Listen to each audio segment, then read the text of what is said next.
The closer March, the closer the announcement of the new budget smartphone Apple iPhone SE 2, which is likely to be called iPhone 9. And if earlier we had only a verbal description of the new items, now a video has appeared on the network demonstrating the appearance of the device. The designer Mauro Bettina worked on the development of a very beautiful promotional video.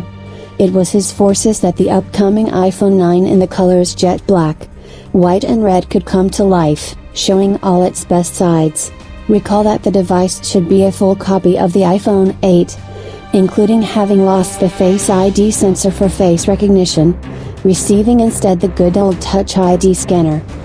The screen size of the new product will be 4.7 inches, and it will be based on the latest Apple processor, Apple A13. Present a new product should be at the end of March. The estimated price of the iPhone 9 is $399. True, there were rumors that claimed that the new budget iPhone would not be so budgetary, as they would ask for about $479.